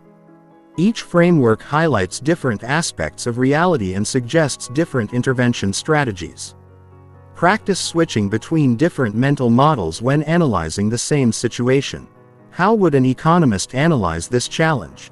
How would a systems theorist approach it? What would a game theorist focus on? This multi-perspective analysis often reveals insights that single framework thinking misses. Scenario-based thinking helps build adaptability by forcing you to consider how your strategies might need to change under different conditions. Instead of planning for one expected future, develop contingency plans for multiple possible futures. For each major strategic decision, identify the key assumptions underlying your approach and consider how your strategy would need to change if those assumptions proved incorrect. This scenario planning doesn't just prepare you for different futures. It also reveals the hidden assumptions in your current thinking. Learning velocity becomes crucial in rapidly changing environments. It's not enough to be able to learn. You need to be able to learn faster than the rate of change in your environment. This requires developing more efficient learning processes and being more selective about what you choose to learn. Focus your learning efforts on meta skills that transfer across domains rather than just domain-specific knowledge. Critical thinking, pattern recognition, communication skills, and learning how to learn are examples of meta skills that remain valuable even when specific technical knowledge becomes obsolete. Develop rapid experimentation capabilities that allow you to test new approaches quickly and cheaply before committing significant resources. This experimental mindset treats your strategies as hypotheses to be tested rather than plans to be executed regardless of feedback. Feedback loop optimization involves designing better systems for detecting when your approaches aren't working and need adjustment. Many people get stuck with ineffective strategies because they don't have reliable mechanisms for detecting failure early. Create leading indicators that signal when your strategies are working or failing before the ultimate outcomes become clear. Identify the key metrics that would change first if your approach were failing and monitor those metrics systematically. Build feedback systems that overcome your natural cognitive biases. Since you're psychologically motivated to interpret ambiguous evidence as supporting your existing approaches, design objective measurement systems that provide clear signals about performance. Anti-fragile design principles help you build strategies that become stronger under stress rather than just surviving stress. Instead of just defending against potential problems, look for ways to benefit from volatility and uncertainty. Develop strategies with optionality built-in approaches that provide upside potential while limiting downside risk. Maintain diversity in your approaches so that some can benefit when others are struggling. Build redundancy and backup systems so that individual failures don't create systemic collapse. Network-based learning leverages other people's insights and experiences to accelerate your own adaptation. No individual can learn fast enough to keep up with exponential change. But networks of people can process information and develop insights much more rapidly than individuals. Cultivate relationships with people who have different perspectives, expertise, and information sources than you do. Create information-sharing relationships where you can learn from other people's experiments and experiences without having to repeat all their mistakes yourself. The ultimate goal of adaptable intelligence isn't to become someone who changes constantly, but to become someone who changes appropriately. Maintaining stability in your core values and long-term objectives while remaining flexible in your methods and short-term tactics. Chapter 11. Advanced Influence and Persuasion Strategies. True strategic influence isn't about manipulation or coercion. It's about understanding human psychology deeply enough that you can present ideas in ways that resonate with how people naturally think and make decisions. The most powerful influences don't force people to change their minds. They create conditions where people naturally arrive at better conclusions. The foundation of strategic influence is understanding that people don't make decisions based purely on logic. They make decisions based on a complex interaction of emotions, social pressures, cognitive shortcuts, and rational analysis. When you understand these decision-making processes, you can present information in ways that align with rather than fight against natural human psychology. Reciprocity is one of the most powerful influence principles. People feel psychologically obligated to return favors and positive gestures. But strategic reciprocity isn't about keeping score or manipulating people into debt. It's about creating genuine value for others as a foundation for mutually beneficial relationships. The key insight is that the reciprocity principle is triggered more by the thoughtfulness of gestures than by their monetary value. A small favor that demonstrates understanding of someone's specific needs creates more psychological obligation than an expensive but generic gift. Strategic reciprocity involves identifying what others truly value and finding ways to provide that value before asking for anything in return. This might be information, connections, recognition, or simply thoughtful attention to their concerns and interests. Social proof leverages people's tendency to look to others for guidance about appropriate behavior. When people are uncertain about what to do, they observe what others are doing and follow similar patterns. This tendency is strongest when the other people are similar to them or when the situation is ambiguous. Strategic use of social proof involves highlighting examples of people that your audience identifies with who have already adopted the behavior or belief you're promoting. Instead of just presenting logical arguments, you show that reasonable people like them have already reached similar conclusions. The power of social proof is amplified when you can demonstrate that the trend is growing. People want to be part of emerging movements rather than declining ones. Showing momentum and increasing adoption creates psychological pressure to join rather than be left behind. Commitment and consistency leverage people's desire to appear consistent with their previous statements and behaviors. Once people take a public position or make a commitment, they feel psychological pressure to behave in ways that align with that commitment. Strategic commitment building involves getting people to articulate their own reasons for adopting your position rather than just presenting your reasons to them. When people generate their own arguments, they become psychologically invested in those arguments in ways that external persuasion can't achieve. Small initial commitments often lead to larger commitments later. People who agree to small requests become more likely to agree to larger related requests because they develop a self-image as someone who supports that type of activity. Framing effects demonstrate that how information is presented often matters more than what information is presented. The same facts can lead to completely different decisions depending on how they're framed and what comparisons are highlighted. Strategic framing involves presenting information in contexts that lead to the conclusions you want people to reach. This isn't about deception. It's about choosing truthful presentations that emphasize the most relevant aspects of complex situations. Loss framing tends to be more motivating than gain framing for risk-averse decisions.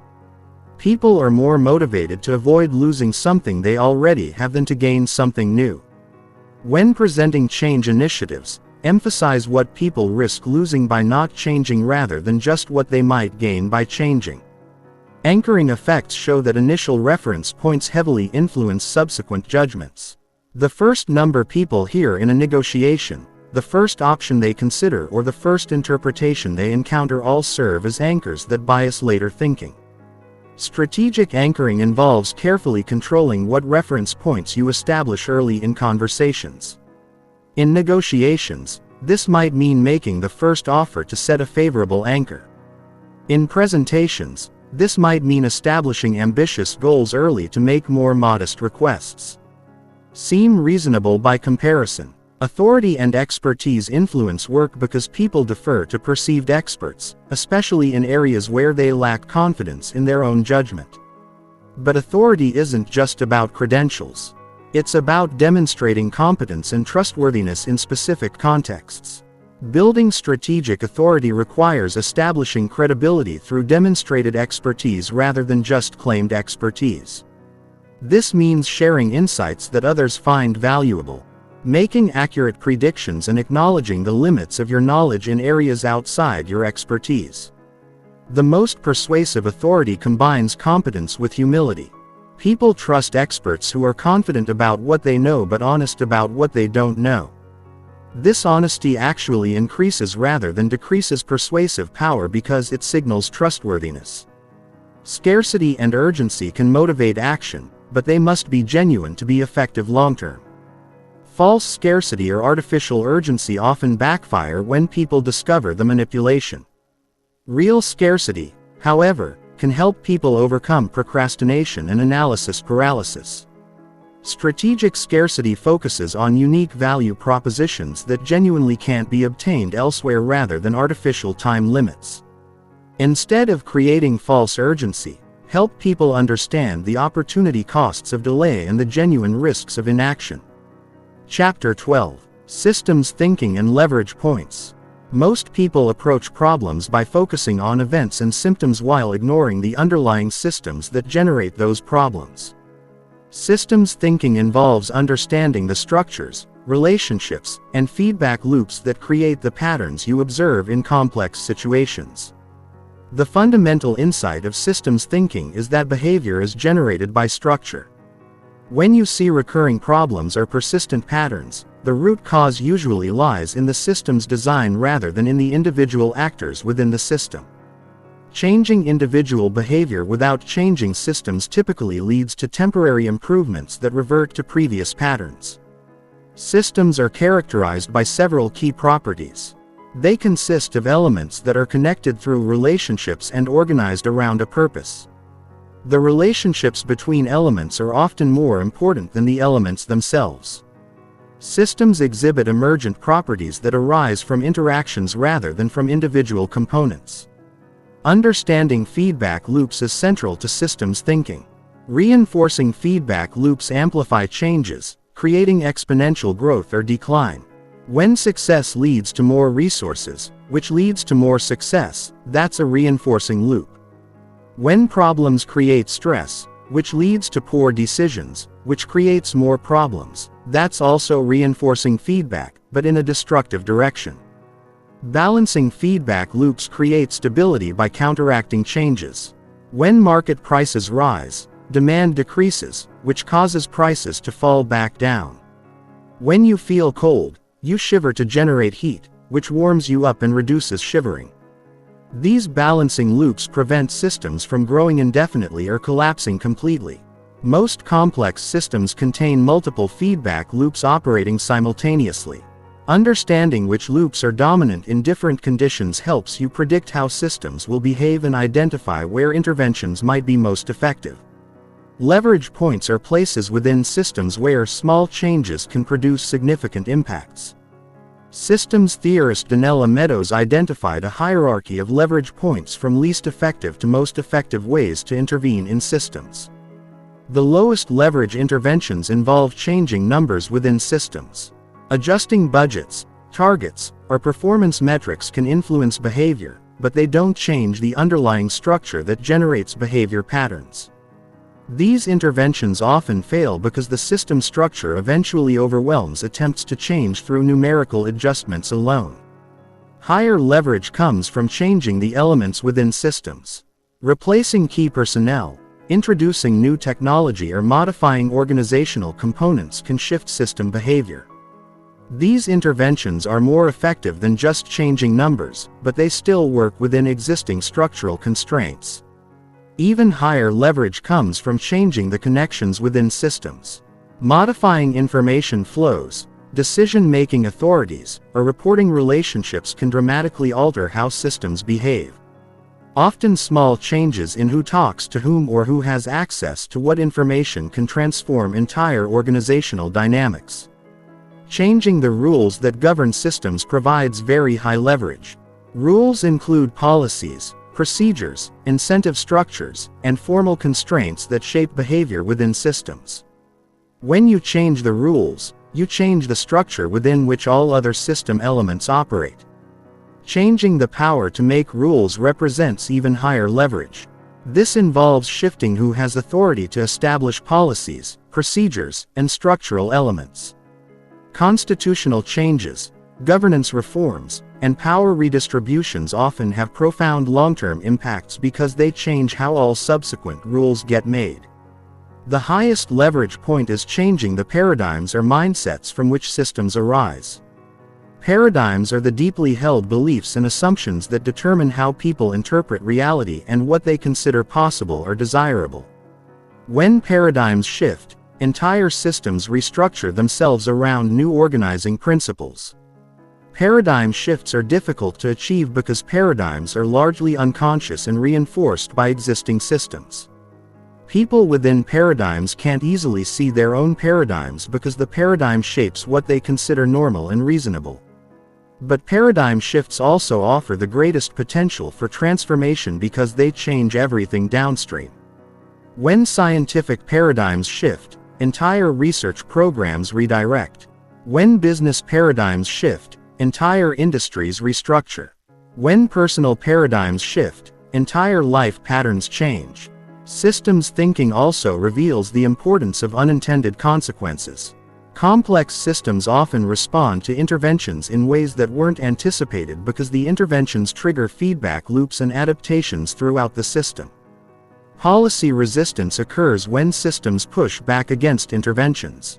When you try to force a system to change, the system often develops countervailing forces that neutralize your efforts. This is why many well-intentioned policies fail or create opposite effects from what was intended. Understanding system structure helps you design interventions that work with system dynamics rather than against them. Instead of trying to overpower systems through force, you can identify natural leverage points where the system wants to change and focus your efforts there. Delays in feedback loops create additional complexity in systems. Actions often have consequences that don't appear until much later, making it difficult to learn from experience or adjust strategies appropriately. By the time you see the results of your actions, conditions may have changed significantly. These delays explain why many problems persist despite repeated attempts to solve them. People try solutions, don't see immediate results, conclude the solutions aren't working, and try different approaches before the original solutions have had time to take effect. Systems archetype patterns represent common structural problems that appear across many different contexts. Learning to recognize these patterns helps you diagnose system problems more quickly and apply proven intervention strategies. The fixes that fail archetype occurs when quick fixes temporarily improve symptoms but ultimately make underlying problems worse. The shifting the burden archetype occurs when people address symptoms rather than root causes, which weakens their capacity to solve fundamental problems. Understanding these archetypal patterns helps you avoid common system traps and design more effective long-term solutions. Chapter 13: Strategic Communication and Negotiation. Strategic communication isn't just about presenting information clearly. It's about understanding how different audiences process information, what motivates them to act, and how to structure interactions to achieve mutually beneficial outcomes, even when interests initially appear to conflict. The foundation of strategic communication is audience analysis. Before crafting any message, you need to understand who you're communicating with, what they care about, how they make decisions, and what constraints they're operating under. The same information presented to different audiences requires completely different approaches. Effective audience analysis goes beyond demographics to understand psychographics, decision-making processes, and situational contexts. What are their current beliefs and assumptions? What sources of information do they trust? What would motivate them to change their current approach? What barriers might prevent them from acting even if they're convinced? Understanding decision-making authority is crucial. Often the person you're communicating with isn't the ultimate decision maker, but they influence that decision maker. Understanding this chain of influence helps you tailor your message to be effectively transmitted through multiple levels. Message structure significantly impacts comprehension and persuasion. The primacy effect means that information presented first has disproportionate influence on overall impressions. The recency effect means that information presented last is most easily remembered. Understanding these effects helps you structure communications for maximum impact. For complex messages, use the pyramid principle. Start with conclusions, then provide supporting arguments, then offer detailed evidence. This structure helps busy audiences understand your main points even if they don't have time to process all the details. For persuasive messages, consider the problem agitation solution structure. First, establish that a problem exists. Then help the audience feel the costs of not solving it. Then present your solution as the most effective way to address the problem. Strategic storytelling leverages the human brain's natural tendency to think in narrative terms. Stories are more memorable than abstract arguments and create emotional engagement that pure logic can't achieve. But strategic stories aren't just entertainment. They're vehicles for conveying complex ideas in compelling ways. Effective strategic stories follow the hero's journey structure. A protagonist faces a challenge, struggles with obstacles, and ultimately succeeds through specific actions or insights. Your audience should be able to see themselves as the hero of the story, with your recommendations providing the insights they need to overcome their challenges. Use concrete details and specific examples rather than abstract generalizations. The human brain processes concrete information more easily than abstract concepts. When you're explaining complex strategies, ground them in specific scenarios that your audience can visualize. Negotiation represents communication under conditions of apparent conflict where the goal is finding solutions that serve everyone's essential interests. The key insight is that most negotiations aren't truly zero-sum games where one person's gain requires another person's loss. Principled negotiation focuses on interests rather than positions. Positions are what people say they want. Interests are why they want it. Often different positions can serve the same underlying interests, and understanding those interests reveals creative solutions that weren't apparent when focusing only on stated positions. Preparation is crucial for strategic negotiation. Before any important negotiation, research the other party's likely interests, constraints, and alternatives. Understand your own best alternative to a negotiated agreement because this determines your bargaining power. Develop multiple options that could serve both parties' interests rather than just advocating for your preferred outcome. The more options you can generate, the more likely you are to find solutions that work for everyone. Separate people from problems by addressing relationship issues explicitly rather than letting them complicate substantive discussions. When people feel attacked or disrespected, they become focused on defending themselves rather than solving problems collaboratively. Use objective criteria to evaluate different options rather than relying purely on subjective preferences. When both parties can agree on fair standards for evaluation, negotiations become problem-solving exercises rather than contests of will. Active listening is perhaps the most important negotiation skill. Most people listen just enough to formulate their rebuttal rather than truly understanding the other person's perspective. Strategic listeners ask questions to understand underlying concerns and repeat back what they've heard to confirm understanding. This approach often reveals that apparent conflicts are based on misunderstandings or that different parties are actually concerned about different aspects of the same situation and can find solutions that address everyone's primary concerns. Difficult conversations require special communication strategies because emotions run high and people's natural tendency is to avoid or mishandle them. The key is structuring these conversations to address both substantive issues and relationship dynamics simultaneously. Start difficult conversations by establishing shared purpose and mutual respect before diving into areas of disagreement. Remind everyone involved what you're trying to accomplish together and affirm your respect for each other. Even when you disagree about specific issues, use I statements to express your perspective without attacking the other person's character or motives. Instead of saying "you always interrupt me," say "I feel frustrated when I'm interrupted because I lose my train of thought." Focus on specific behaviors and their impact rather than making generalizations about the other person's character or intentions. This makes it easier for people to hear feedback and make changes without feeling personally attacked. Multi-stakeholder communication involves coordinating messages across multiple audiences who may have different interests and concerns.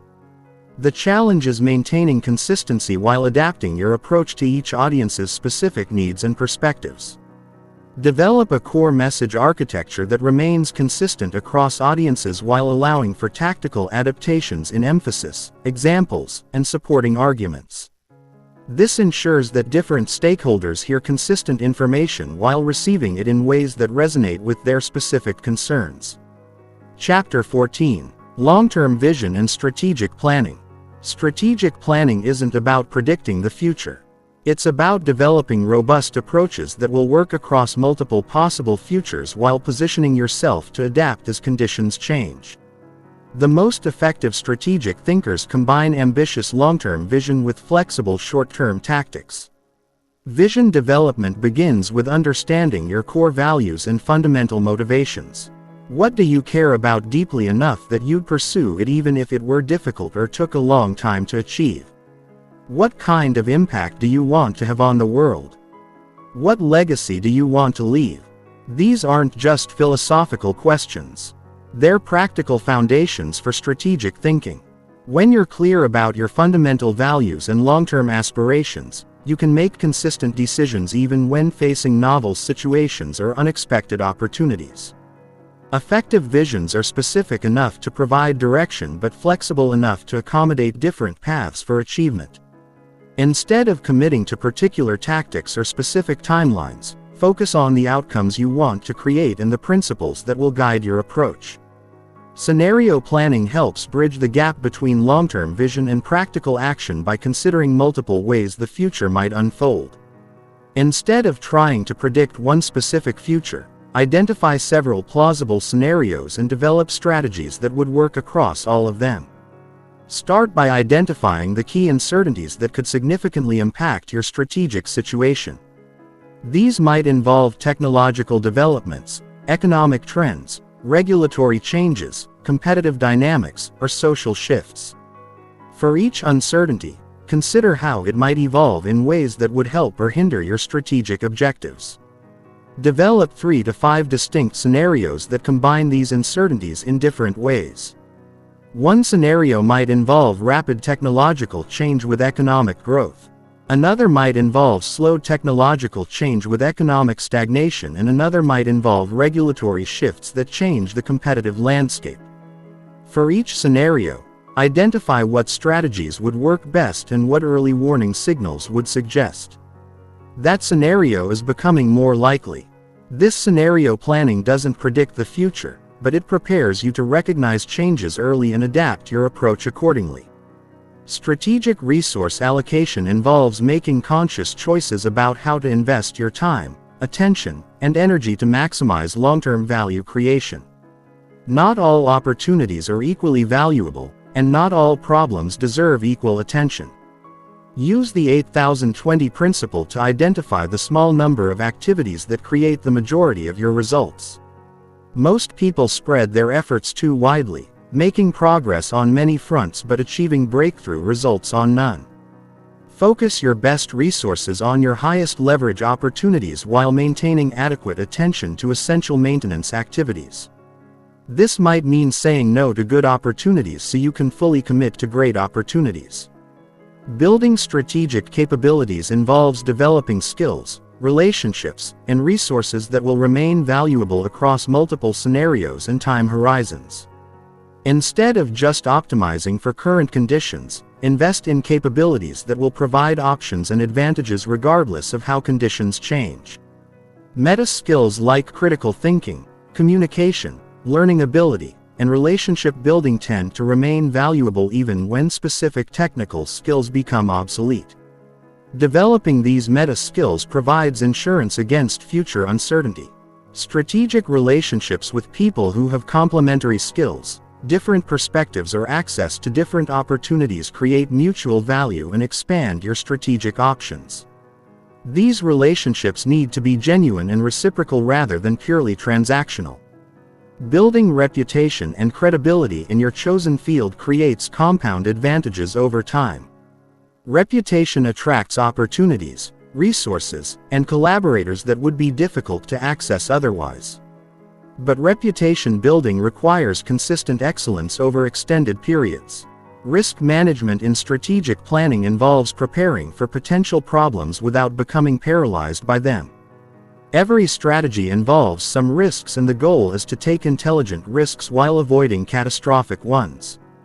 Identify potential failure modes for your strategic approach and develop contingency plans for the most significant risks.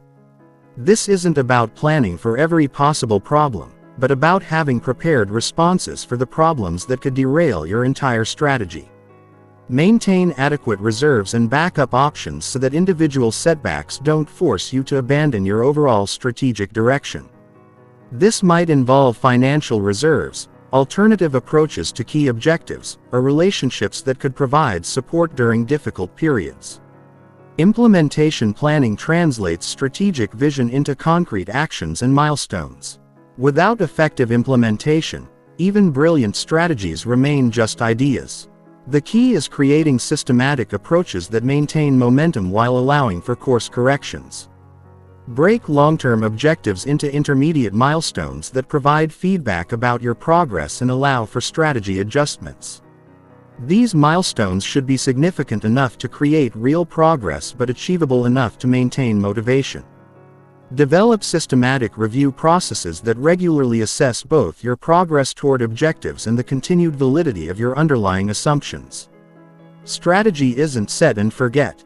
It requires ongoing adaptation based on new information and changing conditions. Create accountability systems that help you maintain discipline in executing your strategic priorities even when day-to-day pressures create distractions. This might involve regular reviews with mentors, tracking systems that monitor key metrics, or public commitments that create external motivation.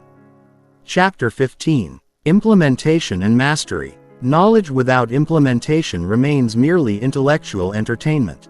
The difference between people who understand strategic thinking concepts and people who achieve strategic thinking results lies entirely in their ability to consistently apply these principles in real-world situations. The implementation challenge is that strategic thinking requires overriding many of your brain's default patterns. Your brain evolved for immediate survival in simple environments, not for complex decision-making in uncertain conditions. This means that applying strategic thinking principles requires conscious effort and systematic practice until new thinking patterns become habitual. Start with one principle at a time rather than trying to apply everything simultaneously.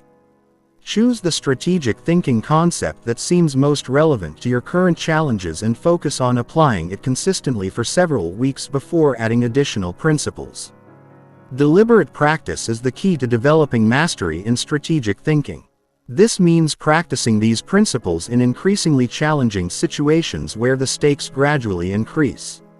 Start with low-risk decisions where you can experiment with different approaches without serious consequences.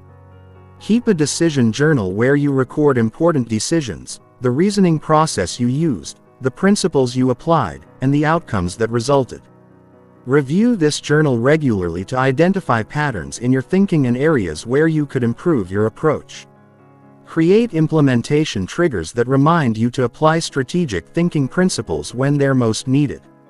These might be specific questions you ask yourself before important decisions, checklists you use for complex problems, or regular review processes that ensure you're thinking strategically about your priorities. Mental rehearsal accelerates the development of strategic thinking skills. Spend time imagining how you would apply these principles to hypothetical scenarios or past situations where you could have thought more strategically. This mental practice strengthens the neural pathways associated with strategic thinking. Find opportunities to teach these concepts to others. Teaching forces you to understand principles more deeply and provides practice in applying them to different situations. It also creates accountability for your own implementation of these principles. Build strategic thinking into your environment by surrounding yourself with people who think strategically and creating systems that support strategic decision-making. Your environment has enormous influence on your thinking patterns. So, design it to reinforce the mental habits you want to develop. Measure progress by tracking the quality of your thinking process rather than just the outcomes of your decisions. Good strategic thinking improves your probability of good outcomes, but it doesn't guarantee them. Focus on whether you're consistently applying sound principles rather than whether every decision works out perfectly.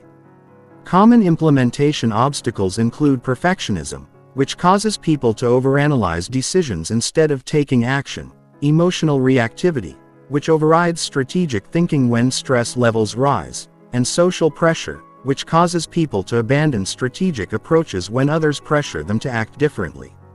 Overcome perfectionism by setting good enough standards for different types of decisions and committing to act once you reach those standards. Most decisions are reversible and can be improved through iteration rather than requiring perfect initial analysis.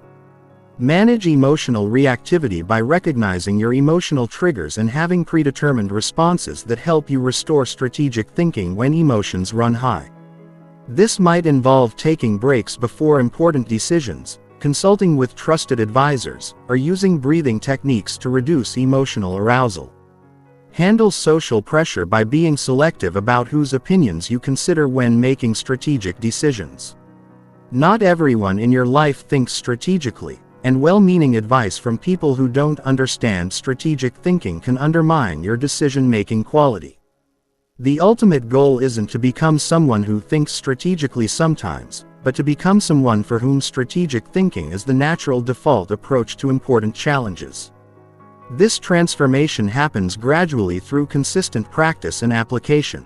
Strategic thinking mastery is evidenced by several characteristics. You naturally consider multiple time horizons when making decisions. You automatically look for underlying patterns and systems rather than just reacting to surface events. You consistently seek information that might contradict your initial impressions. You approach problems by breaking them down systematically rather than jumping to solutions. You maintain appropriate confidence that's calibrated to the actual uncertainty in different situations. You influence others through understanding their perspectives rather than just asserting your own. You adapt your strategies when conditions change rather than stubbornly persisting with approaches that are no longer working. Most importantly, you take responsibility for the quality of your thinking rather than blaming circumstances when things don't work out as planned. You view every challenge as an opportunity to refine your strategic thinking abilities and every setback as feedback that can improve your future decision-making. The journey towards strategic thinking mastery is ongoing.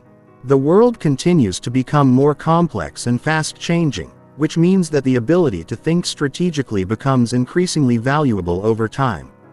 The principles you've learned today will serve you throughout your life, but they'll also evolve and deepen as you apply them to new challenges and situations.